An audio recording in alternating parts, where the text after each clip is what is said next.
And at the age of 29, he had a profound inner transformation that completely changed the course of his life. And the rest is history, and he is here with us this evening. Hello, Eckhart. Hello, how are you? I'm wonderful. How are you? Thank you. Good, thanks. Yes. Thank you so much for joining us. We have a limited amount of time, so I'm just going to jump right in with the questions, if that's all right with you. Yes, go ahead. Okay, wonderful.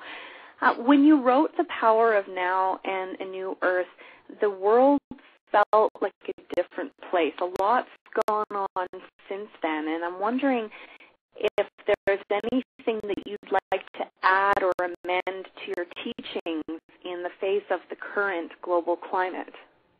Well, The Power of Now came out in 98, if I remember.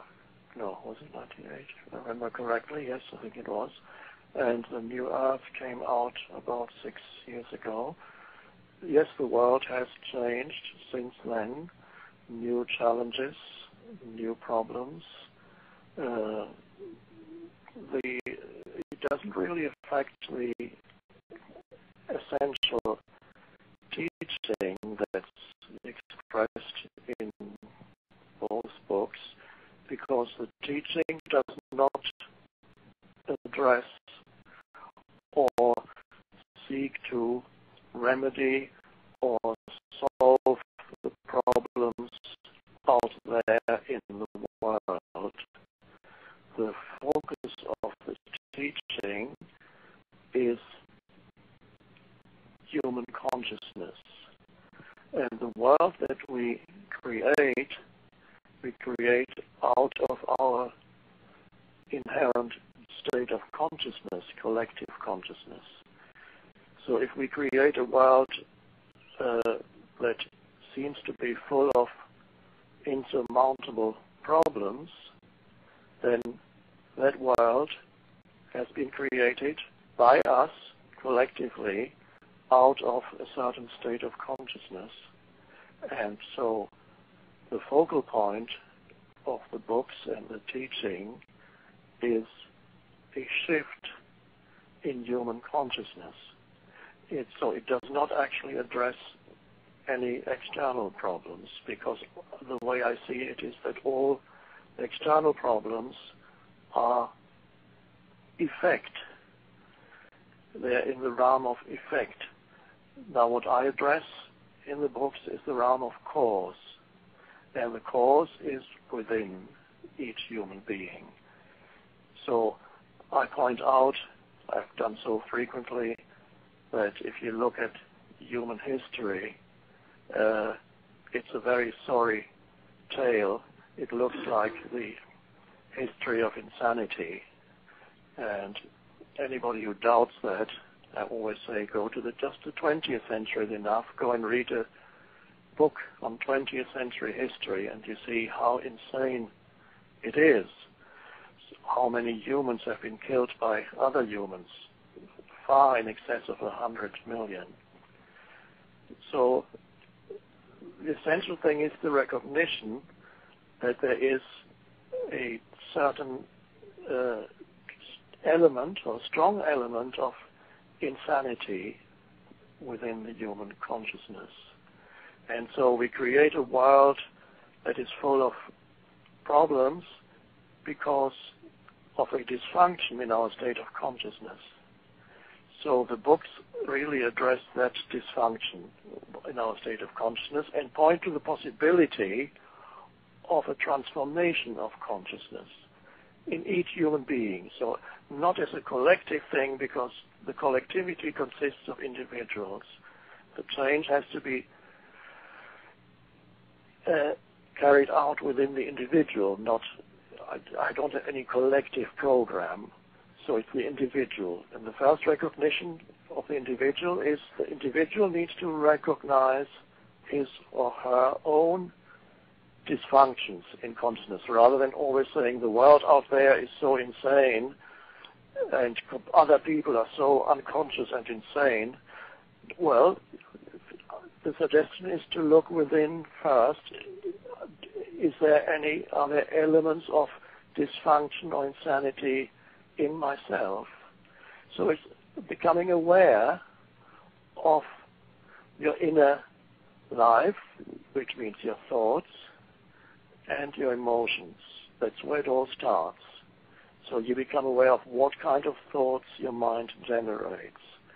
You become aware of reactive patterns in you that operate.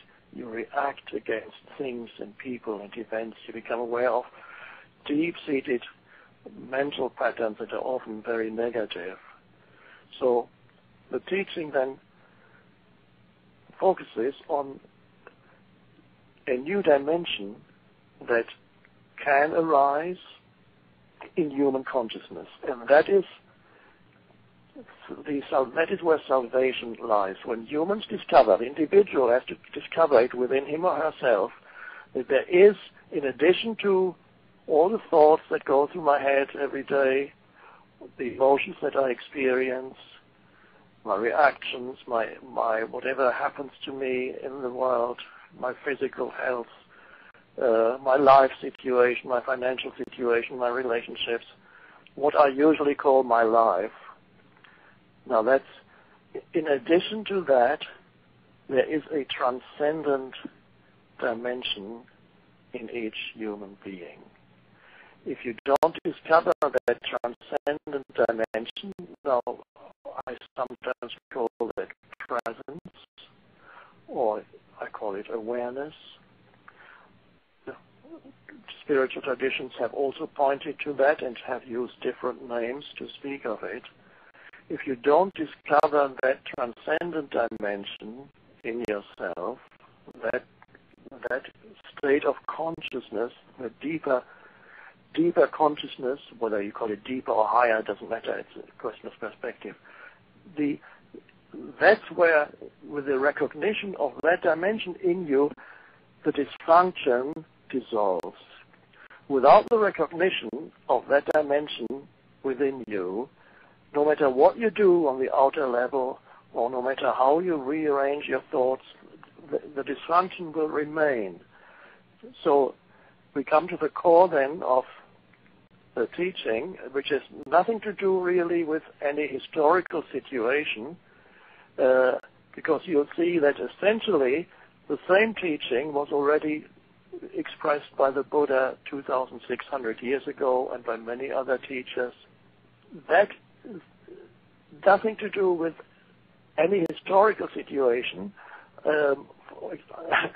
If there's no shift in human consciousness, then people, I'm sure, will continue to read New Earth and the Power of Now. And just not long ago on my Eckhart Tolle TV, I was discussing a book called Meditations by Marcus Aurelius, and that was written 2,000 years ago. And we are still reading it now, and it's still relevant now. Books that contain that essence and point to the essence, they are always relevant no matter what the historical situation is. So I must add, I very much hope that in the year 4000, which would be 2,000 years from now, people will not be reading The Power of Now and A New Earth because it won't be necessary anymore. That's my hope. But you never know. If the shift, if a true permanent shift has not happened by then, people would still be reading The Power of Now in a totally changed historical situation, but it would still be relevant because that is not related to externals. So that's the core then, the discovery within yourself of the level of presence, awareness, the transcendent dimension.